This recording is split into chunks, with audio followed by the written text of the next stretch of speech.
Thank you for your interest in signing a lease with the University of Indianapolis for the 21-22 academic year. At this point, you should have already watched our new resident information session video. So hopefully you got some of the questions answered that you would have about living in the apartment areas. We are now looking at a university official housing agreement. This one is for university lofts, but keep in mind that Greyhound Village's lease and College Crossing's lease looks exactly the same. The only difference is going to be that section that talks about the pricing, but everything else relatively will be the same. So we're going to jump right into this lease agreement. What I'm going to do is walk you through some very important sections of the lease agreement, paraphrasing what they mean, but I strongly encourage that when you have an opportunity to review your lease, that you review it in full detail. The sections that I'm going to go over are areas in which I have found have been common questions from parents and from you all when you're trying to figure out whether or not signing the lease with our university is something that you want to do. So let's jump right in. What we're looking at here on the first page is the very first page of the lease agreement. And this first section here says, and it's bolded because we want to make sure you understand this, that it reads, I have carefully read, fully understand, and voluntarily sign this lease agreement. I strongly urge you understand that voluntarily means that no one coerced you into signing this lease, that no one forced you into signing this lease, that this was a decision made by you unanimously. Then again, the next section says that this is a legal document and is intended to be enforceable under its terms, and you've had the opportunity to seek independent legal advice. I strongly suggest that if you feel like you need to do that, that you do, but the purpose of this video is to provide some clarity on some of the more important components of the lease agreement so that you feel comfortable and confident making a decision on your own to sign. So the first page here, let me clarify, there is a little distortion of the way that the page looks, like the lines are a little thrown off because I'm using Microsoft Word, but typically we would be able to send you this as a PDF or as an online electronic signature version where the lines would be obviously not distorted. So the first thing you see here is signature of resident, and you can see that I have already pre-filled this lease out so that you know what's supposed to be there. But on that signature of resident, you would be writing your name in, signing your name in, and then it asks for the date. So that clarifies that this lease is for you. The next two lines ask for your full name and your student ID number. So you'll write your name in and you'll put your A number in, so your student ID number. Keep in mind that this section over here that says UND Student Housing Partners is specifically for our department to signature. So anything that asks for a Housing Partners LLC type of signature or authorized agent will be a university official who is working on that. This next section is where we actually enter into the agreement. So it says this housing agreement is entered into on, and I put 11/2/20 because that's when I filled out that agreement. Now keep in mind that let's say you were filling out this lease today.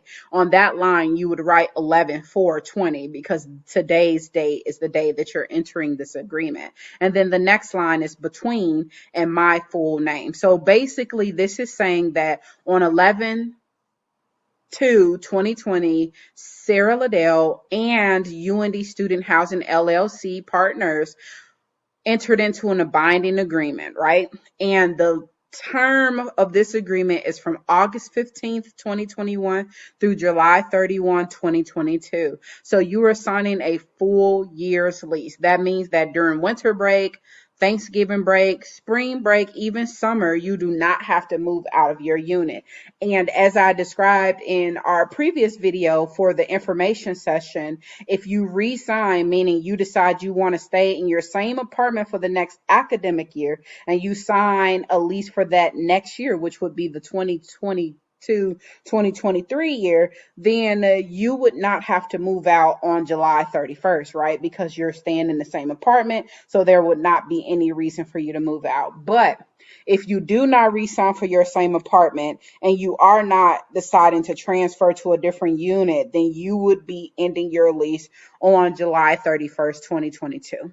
The next thing you have to do in that section is let us know what type of unit you signed up for. So in this example, we chose a 2-bedroom. And in University Loft specifically, because we have 2 different bedrooms, it's very important that you note what building you're in. So you'll see your bedroom number, which is 205 for this example, your building, which is W, which is west, and then your bedroom, which means the bedroom you are assigned within your apartment unit, it would be B. So in every other building, College Crossing or Greyhound Village, you might just write 205B. But in University Lofts, it's very important that you note whether it's 205WB or 205EB, which would be East and then bedroom B. This next section on this page breaks down the fact that you have a $250 deposit that will prepayment that's due by March 1st of 2021. Please note that that prepayment is not like a security deposit. It is an amount that gets deducted out of your semester 1 charge once it is applied. So that next line goes into your first installment being due by August 3rd. So on August 3rd, whatever your semester charge would be, it would be minus $250 because you would have already paid the prepayment for the space. Another thing to keep in mind that when you go in to pay your prepayment, which can be done online through your UND accounting e-bill section, you will notice that you may also see another $100 charge. This confuses a lot of people. That additional $100 charge you see is for tuition. The $250 charge once you've signed the lease is going to be for your housing space. And then you'll see here that your second installment is due December 18th, 2021. A lot of people ask, well, if I can't pay in chunks like this, is there a way to get a monthly payment plan? There is. You will need to talk to the accounting office in advance if you want to do a payment plan. So make sure you talk to them before you decide to sign a lease to make sure that that plan that you set up is something that you can be able to stick with. This next bolded section just lets you know that this housing agreement is between yourself and the university. It also tells you my favorite thing, which is that we rent by the bedroom, not by the apartment. What does that mean? That means that if you move into a 4-bedroom, for example, and 3 of your roommates decide that they want to move out, you will not pay an increased rent amount. You also will not pay a decreased rent amount. Your rent amount is for your room within that unit and that room only. So you'll never have to worry about getting a higher bill or anything like that if if your roommates decide they won't stay. So that lets you know that your agreement is for you and you alone. Keep in mind, I am just paraphrasing things. Obviously, there are more languages in there, but these are the components of each paragraph that I think you'll find the most helpful. We won't go into every single legal jargon area. Again, I strongly urge you to read the lease in full when you have time, but this is just to help you feel more confident in making a decision. The next few pages are legal jargon. So what you'll notice is we talk about payment here. Again, the payment is set up to be charged to your UND account just as if you were living in a residence hall on campus. Its default setup is to be charged in 2 consecutive payments, once for first semester, second for second semester. But again, if you need an additional type of payment option, student accounts is where you would go to make that happen. So you want to make sure that you do that in advance if you need that to happen that way. As mentioned in our previous video, there are no cancellations or refunds for this. So you want to make sure that when you're signing that this is a decision that you are confident in making. One thing, however, you won't see on here, which I mentioned before, is our appeals process. The appeal process is a separate thing that was created by the university because we understand that things happen, but it is not officially on the lease agreement. So it's a case by case basis. There are four specific reasons currently that you can appeal your lease for. The first one is if you get married and there's a change in marital status. Obviously, you and your partner both cannot fit in these bedrooms. The second one is if you were in the military and you are deployed. Obviously, you wouldn't be here, and that deployment is something you could not have just made up. So we would release you from your lease. And the third one is if you are withdrawing from UIndy and transferring to an institution 60 miles or more away from UIndy. Now you have to be doing both. You can't just say, oh, I'm a withdraw from UIndy. And you can't say, oh, I'm a withdraw, but I'm going to go to IUPUI. The institution has to be 60 miles or more away for you to actually qualify for that appeal under those grounds. And the fourth reason is for COVID related issues. Again, all of these are on a case by case basis, and there is no guarantee that you'll be approved. If you aren't approved for any of those reasons, your final option is to find someone to replace you in your lease agreement. Once that person signs the lease for your space, you will no longer be legally obligated to pay for that unit, nor will you be required to move in. A lot of people have had success using Facebook, Twitter, Instagram, and the UIndy app. So keep that in mind if that's something that you need to do. We're going to move forward past some of this other legal jargon, which tells you that the owners are the University of Indianapolis, that payments go to the business office, that your assignment is your room space, termination and subletting falls under the same categories of like canceling your lease. You are fully responsible for paying the total rent amount of the unit unless you either are approved for an appeal or find someone to replace you in your lease. Next, we'll talk about move-in day and the inspections. You will be given an opportunity to inspect your unit before you move in. I highly encourage that you take this process seriously. Make sure you go up to your room, go to your apartment, know any damages that need to be reported to our maintenance team immediately so that they can get those issues taken care of for you. Because what you don't want to happen is during checkout, when you leave your unit, that you end up being charged for something that should have been corrected before you moved in, or damage that you actually did not do. Utilities, as a reminder, are included in your rent amount. So utilities would be water and sewer, internet access, trash disposal, plus, your cable, which is provided to you the same way it is on campus, which is through your Roku, Xfinity accounts.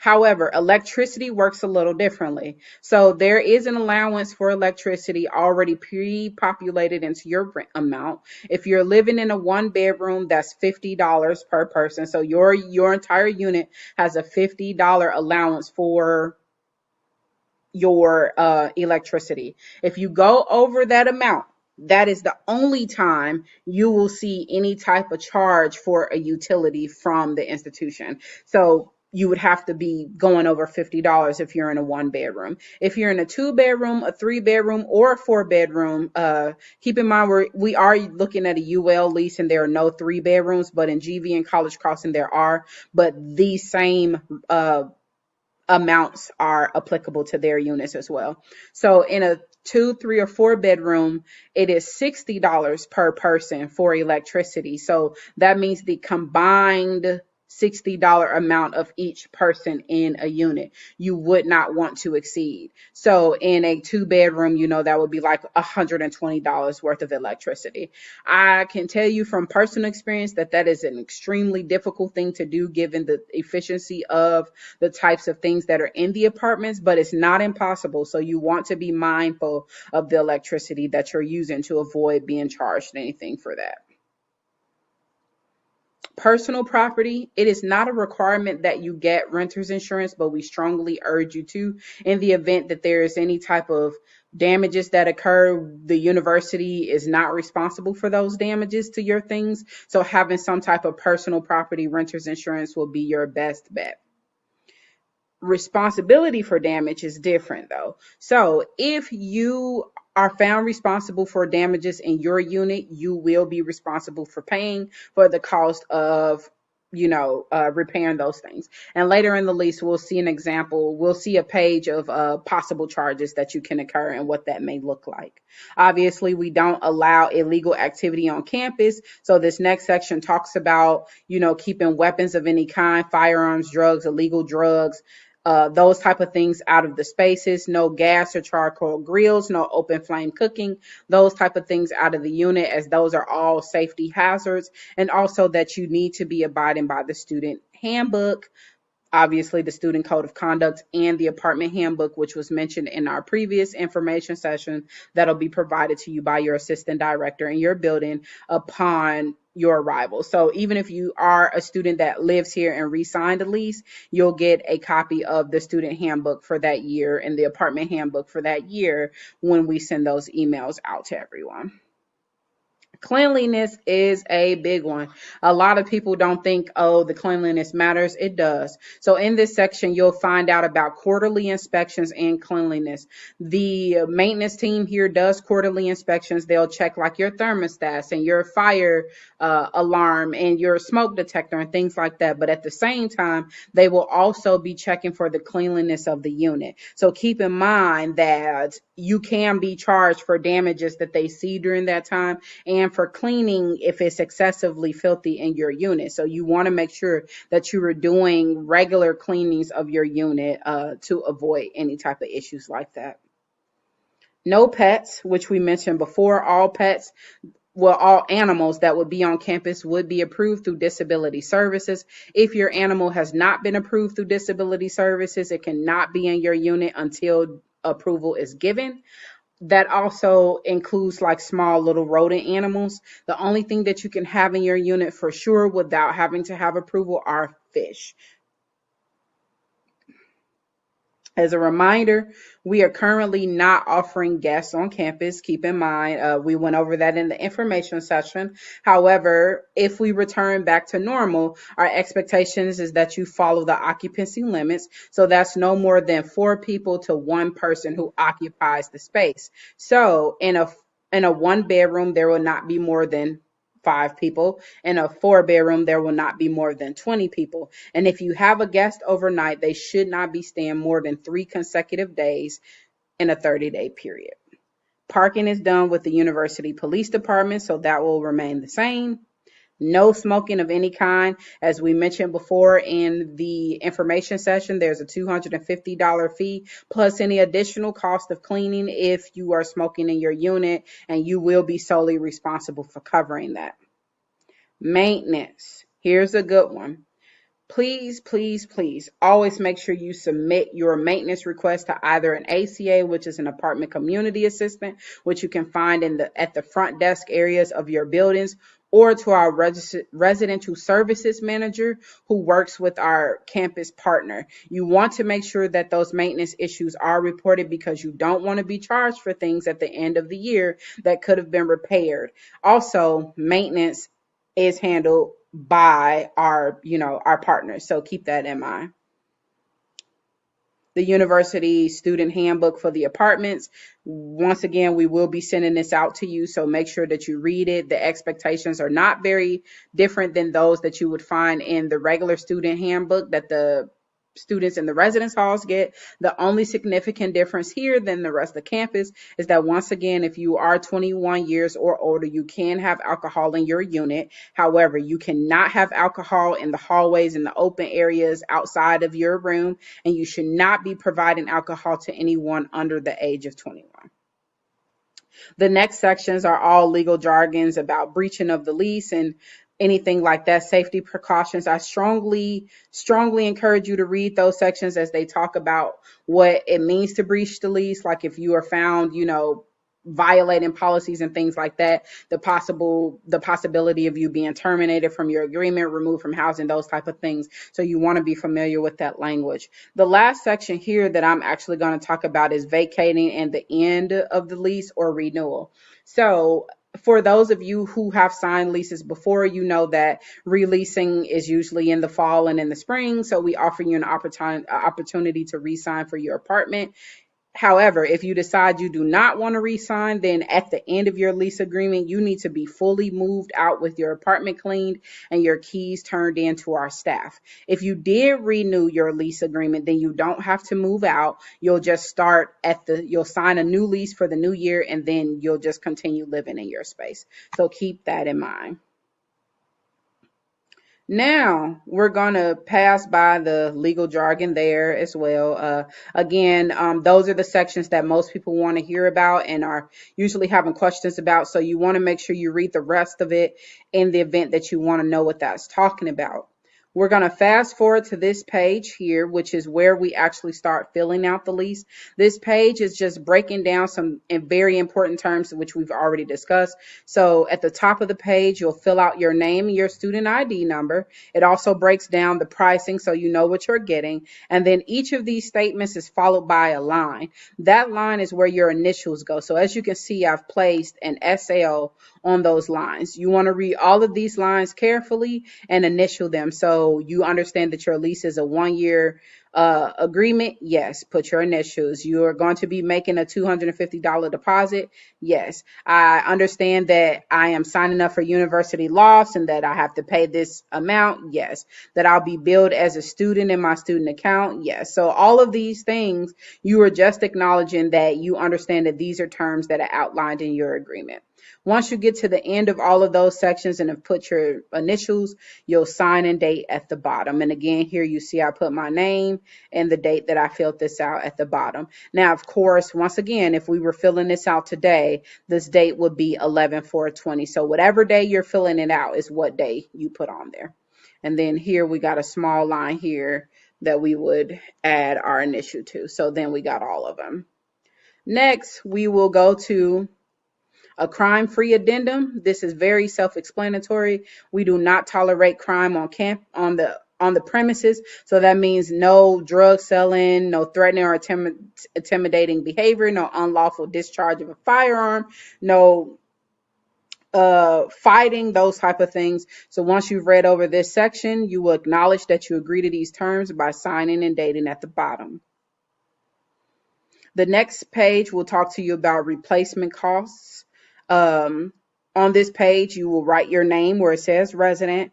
For University Lofts, here's the addresses for. So if you're in the West Building, you'll circle this one. East Building, you'll circle that one. But for College Crossing and GV, there's only going to be one option here. And then you'll write your bedroom number, full apartment number. Now, keep in mind, for University Lofts, you always need to write a W or an E. But for everyone else, you would just write 205B like boy. And then this section says that you understand that you'll be responsible for any damages that happen in your unit that are beyond normal wear and tear. So a couple scratches and bumps and clumps on the wall, that makes sense. But a sledgehammer hole in the wall, you're likely going to pay for that, right? So this next page here, once you've acknowledged it, you sign a date at the bottom, you'll see that there's some examples for some potential charges, right? So like a closet door replacement is $220. A dishwasher replacement is $450, right? So you'll have this list of things and you want to be familiar with that. So this kind of gives you an incentive to make sure that you are not breaking things in your unit. This next page is about rules and regulations. You'll read through all of these. It talks about light bulbs, how to get light bulbs replaced, cleanliness of the apartment, painting. It also talks about things like hanging things up on the wall. Keep in mind, you should not be using any command strips or anything that's going to severely strip the wall, no wall screws or anything like that, but like thumbtacks and small things like that are completely acceptable. So you'll read through those sections and then you'll acknowledge those things by signing and dating at the end of the page. The next page is the transfer request page. The only thing you will do on this page is initial the line that says that you understand that there's a $200 fee associated with transferring. This page is specifically for people who are transferring to a different unit. So let's say I'm in 205 West B, but I want to move to 205 West 206 West D, then I would initial this and fill the bottom out. But if you are not transferring your unit, all you do is initial this line, which I've done here, stating that you are aware that there's a fee if you decide to transfer your unit. The resident handbook, on this page, you are going to put your apartment number and your bed letter on these lines so that we understand that you're in this unit, and you're acknowledging that you will follow the residential handbook. You will get a copy of that residential handbook again via email, but you need to acknowledge that you will follow it. Acknowledging that requires you to sign and date at the bottom. The next page is package acceptance. So here we'll write your name at the top. As you can see, I filled mine out. I've also entered in here my apartment plus my bedroom letter, and this basically lets you know that we will accept packages for you on your behalf at any of the properties. However, the university is not responsible for those packages. So if you get a delivery message that says your package is here and we haven't received it, or if your delivery company leaves your packages outside unattended or things like that, the university is not responsible for that. I can tell you that the practice that we have in the apartment areas is that when we actually receive a package, we will send you a notification via email that says we have a delivery for you. When we receive that package, we sign for it and we store it in a location that only our staffs have access to. Once you receive an email directly from one of our staff members, it is okay for you to come and pick up a package. It is quite normal for Amazon and other locations to have sent out premature delivery notices, and sometimes they will say that something's here and it's not, so keep that in mind. But this addendum is letting you know that even if that is the case, we are not responsible for the loss or damage of any of the deliveries or the packages that you are requesting. And you'll acknowledge that by signing and date at the bottom. The next page is about your keys. So once again, you'll fill your name out here at the top where it says community name, resident name. Then you'll fill out your bedroom and your bedroom letter. Your move-in date is August 15, 2021, so you'll fill out that on these lines. If you have an alternate date, like you're coming in later, obviously you'll put in 8/21/2021 or whenever you plan on arriving, and then you will put an X or a check or an initial next to both of these keys, acknowledging that you are aware that there's a $50 fine if you need to replace those keys. You will finally sign, seal, and deliver that by placing your name, your signature down here at the bottom, and dating that you acknowledge that information. Then last but not least, our no tolerance addendum. This page is pretty self-explanatory. These are the things that we will not tolerate on the premises. In the middle of this section, you will type your name in or write your name in where you see my name there. And then we have the list of things here. So like acts of violence, fighting, excessive parties, big uses of alcohol outside of the, outside of your unit in the common areas, those type of things we do not accept. So once you write your name in the middle of that paragraph, you'll come down here to the bottom, put your room and bedroom letter, sign, and date. That will officially conclude your entire lease agreement. Again, this video is only to go over some of the heavier components of the lease agreement that people want to know about. Once again, I strongly encourage you to read all of the language of the lease, and most definitely before you sign the lease, make sure that your financial affairs are taken care of. So if you need to go talk to financial aid, about scholarships, about aid packages and things like that, you need to make sure that you do that so that before you sign, you know that you're in a good financial standing. That concludes our video about signing a lease with us. We hope that this has cleared up many of your questions, and we can't wait to hear about what this process will look like for you. And let any of us know if you have questions. If you're interested in Greyhound Village, contact Kyle Johnson. If you're interested in College Crossing, contact Ayla Wilder. And if you're interested in University Lost, contact myself, Sarah Porter Liddell.